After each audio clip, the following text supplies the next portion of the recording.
అపోస్తుల కార్యములు 16వ అధ్యాయం 25వ వచనం. అయితే మధ్యరాత్రి వేళ పౌలును శీలయు దేవునికి ప్రార్థించుచు కీర్తనలు పాడుచూ ఉండిరి, ఖైదీలు వినిచుండిరి.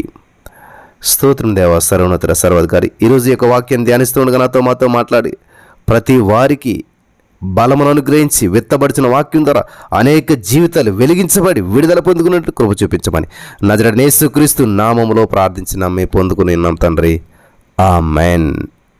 చాలా అద్భుతమైనటువంటి విషయాన్ని ఇక్కడ పరిశుద్ధాత్మ దేవుడు మనకు తెలియజేస్తూ ఉన్నాడు. చాలా శ్రద్ధగా వినాలి. అందరికీ సమస్యలు వస్తాయి.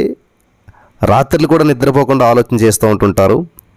నిద్రలేని రాత్రులు గడుపుతారు. కానీ ఏం చేయాలి మరి అంటే ఇక్కడ అర్ధరాత్రి వేళ స్తుతులు కీర్తనలు చేసినట్లయితే అద్భుతాలు చూస్తారు. హల్లెలూయా. అర్ధరాత్రి వేళ స్తుతి అద్భుతాల రాత్రిగా మార్చబడుతుంది. హల్లెలూయా.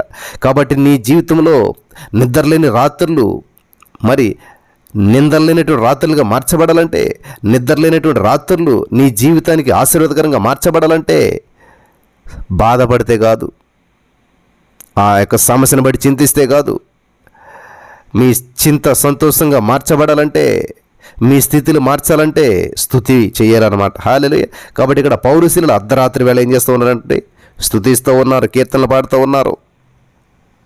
కాబట్టి ఇక్కడ చాలా అద్భుతమైనటువంటి విషయం. మనం 22 నుంచి 25 వరకు చదివినట్లయితే, అప్పుడు జనసమూహం వారి మీదకి దొమ్మిగా వచ్చెను, న్యాయాధిపతులు వారిని వస్త్రములు లాగివేసి వారిని బెత్తాలతో కొట్టివేసి వారు చాలా దెబ్బలు కొట్టి వారిని చెరసాలలో వేసి భద్రంగా కనిపెట్టవాలని చెరసాల నాయకునికి ఆజ్ఞాపించారు. అతడు అటువంటి ఆజ్ఞను పొంది వారిని లోపల చెరసాలను త్రోసి వారి కాళ్ళకు బొండ వేసి బిగించాను. అది అంతా జరిగినా కూడా వాళ్ళు చేసింది ఏంటంటే స్తుతి. హల్లెలూయా. మధ్యరాత్రి వేళ పౌలుశీలు దేవునికి ప్రార్థిస్తూ కీర్తనలు పాడుతూ ఉన్నారు. దేవునికి స్తోత్రం కలుగును గాక. అపోస్తలుడైన పౌలు గారిని శీలను సేవ నిమిత్తం ఆ ఫిలిప్పు పట్టణానికి వెళ్ళారు. ఆ ఫిలిప్పు అనే పట్టణానికి వెళ్ళారు. అక్కడ సోది చెబుతున్నటువంటి ఆ వృత్తి కలిగినటువంటి చిన్నదానిలో ఉన్నటువంటి ఆ దెయ్యాన్ని వెళ్ళగొట్టారు. ఆమె యజమానుడు తన లాభ సాధనం పోయిందే, నాకు వచ్చే లాభం అంతా పోయిందని చెప్పి చూసి పౌలును శీలను పట్టుకుని ఆ గ్రామాధికారుల ఎద్దకు తీసుకుని పోయాడు. హల్లెలూయా. తీసుకుని పోయామని చెప్పి మనకు తెలిసేదంతా కూడా చదువుతున్నాం. అలాగే ఆ చెరసాలలో 2 గుంపుల వారిని మనం చూస్తూ ఉన్నాం. ఒక గుంపు వారు నేరస్తులై శిక్షను అనుభవించేటువంటి వారు, వారు పాడలేరు, స్తుతించలేరు. గమనించాలి, ఈ లోకమంతా కూడా చెరసాల్లో ఉంది, తప్పిదములో ఉంది, మోసంలో ఇరుక్కుంది. కాబట్టి వాళ్ళు స్తుతించరు, వాళ్ళు పాడరు. అదొక గుంపు. ఈ 2 గుంపుల్లో గమనించాలి ఏ గుంపులో ఉన్నాం. ఒక గుంపు వారు నేరస్తులు, శిక్ష అనుభవిస్తూ ఉన్నారు, వాళ్ళు పాడలేరు, స్తుతించలేరు. మరొక గుంపు వారు ఎటువంటి తప్పు చేయనటువంటి వారు, పరిశుద్ధులైనటువంటి పౌలు, శీల, వీళ్ళంతా ఇంకొక గుంపు. ఈ గుంపు తక్కువే ఉంది. నేరం చేసిన వాళ్ళ గుంపు ఎక్కువ ఉంది. నేరం చేయనటువంటి వారి గుంపు 2 ఉన్నారు. కాబట్టి నేరం చేయనటువంటి వారు నేరం చేసేటువంటి వారితో, చేసినటువంటి వారితో కలిసి ఉండవలసిన పరిస్థితి ఏర్పడింది. వీళ్ళు కూడా వాళ్ళతో కలిసిపోలేదు. కానీ నేరం చేయని వారు, దేవుని స్తుతించేవారు ఎక్కడున్నా కూడా స్తుతిస్తూ ఉంటుంటారు. వాళ్ళ ప్రభుని స్తుతిస్తూ పాటలు పాడుతూ ఉన్నారు, కీర్తనలు పాడుతూ ఉన్నారు. హల్లెలూయా. కాబట్టి ఈరోజు కూడా, నేడు కూడా 2 రకాల వారు ఈ ప్రపంచమంతా ఉన్నారు. ఒకటి సూచక్రియలను అద్భుతములు చేసేటువంటి వారు, ఒకటి ఆశ్చర్యించబడినటువంటి సేవకుల యొద్ద నుంచి మేళ్లను పొందుకునేటువంటి వారు. హల్లెలూయా.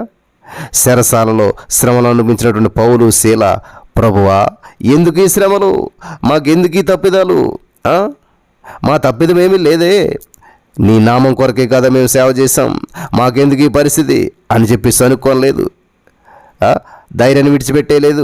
ఈరోజు చాలామంది మాకెందుకు అప్పుల సమస్యలు, మాకెందుకు అనారోగ్యం, మాకెందుకు నిరుద్యోగం, మాకెందుకు గొడ్రలతనం, మాకెందుకు ఈ సమస్య, ఎందుకు ఈ సమస్య కాదు, ఆ సమస్యల్లో దేవుని ఎలా స్తుతించాలి, ఆ సమస్యను ఎలాగో ఓవర్కమ్ చేయాలి. ఎగ్జామ్ హాల్లోకి వెళ్ళాక ఎందుకు ఈ ప్రశ్న, ఎక్కడిది ప్రశ్న అని అడగకూడదు.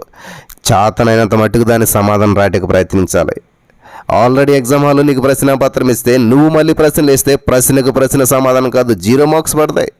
కాబట్టి నీకు ఎంత తెలుసో దాన్ని జవాబు రూపంలో రాస్తే నీకేమన్నా మార్క్స్ పడతాయి, గ్రేస్ మార్క్స్ తప్ప. ప్రశ్నకు ప్రశ్న ఇస్తే 0 మార్క్స్ పడతాయి. కాబట్టి ఎందుకు అని ఇప్పుడు ప్రశ్నించొద్దు. నీ జీవితంలో ఏది ఎదురైనా దీన్ని ఎలాగో ఓవర్కమ్ చేయాలి, ఈ అప్పు నుంచి ఎలా బయటపడాలి, ఈ రోగం నుంచి ఎలా బయటపడాలి, ఈ ప్రతికూల పరిస్థితి నుంచి ఎలా బయటపడాలి, ఎలా ఓవర్కమ్ చేయాలి అంటే శక్తి చేత కాదు, బలం చేత కాదు, నా ఆత్మ ద్వారా దీన్ని చేస్తానని చెప్పి దేవుడు చెప్పాడు. కాబట్టి ఏసయ్యా, నా శక్తి, నా సామర్థ్యం సరిపోవట్లేదు, నువ్వు సహాయం చేసినందుకు వందనాలని చెప్పి సనుక్కోకుండా ధైర్యంగా ఉండాలి. హల్లెలూయా. కాబట్టి ఇక్కడ పౌలు శీలలు చూసినట్లయితే వారి ఆత్మలు సిద్ధంగా ఉన్నాయి, దేవుని ప్రేమించే వారికి మేలు కలిగే సమస్తం సమకూడి జరుగుతున్నామని చెప్పి రోమా 8:28 ప్రకారం విశ్వసించే దేవుని స్తుతించారు.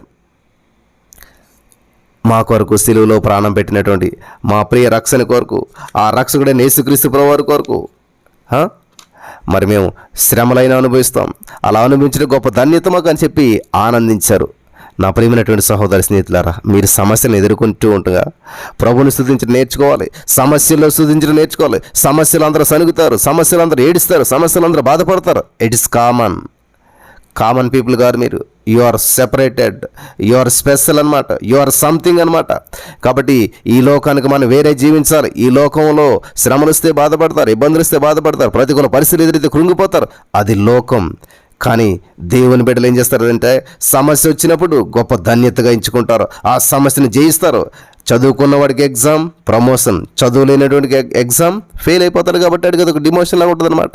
కాబట్టి నీకు ప్రమోషన్, ప్రతి శ్రమ కూడా నిన్ను స్థాయిని పెంచడానికి, నీ జీవితంలో గొప్ప మేలు పొందుకోవడానికే. హల్లెలూయా. పౌలు శీలల ప్రభుని స్తుతించినప్పుడు చెరసాలలో ఉన్నటువంటి ఒక్క తలుపు మాత్రమే కాదు, తలుపులన్నీ తెరుచుకున్నాయంట. అకస్మాత్తుగా మహాభూకంపం కలిగిందంట, చెరసాల పునాదులు అదిరిపోయాయంట, అందరి బంధకములు తెంచివేయబడ్డాయంట. అప్పుడు సంభవించినటువంటి భూకంపం మామూలు భూకంపం కాదు. హల్లెలూయా.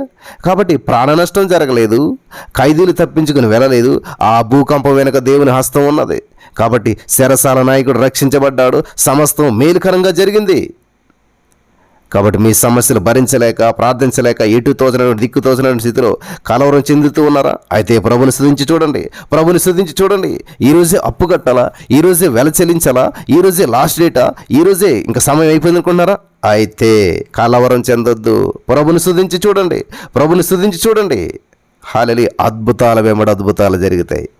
1 తెస్సలోనికై 5:16-18 ప్రకారం ఎల్లప్పుడూ సంతోషంగా ఉండండి, ఎడతెగక ప్రార్థన చేయండి, ప్రతి విషయమునందును కృతజ్ఞతాస్తుతులు చెల్లించండి. ప్రతి విషయమునందును కృతజ్ఞతాస్తుతులు చెల్లించాలంటండి. Hallelujah. Thanksgiving is a weapon, thanksgiving is a weapon.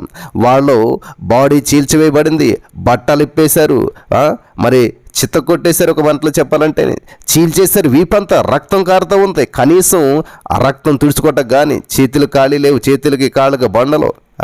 ఎంత భయంకరమైన పరిస్థితుల్లో వాళ్ళు ఏం చేస్తున్నారంటండి, దేవుని స్తుతిస్తూ ఉన్నారు. హల్లెలూయా. స్తుతించేవాడికి సంఖ్యలు ఆపలేవు.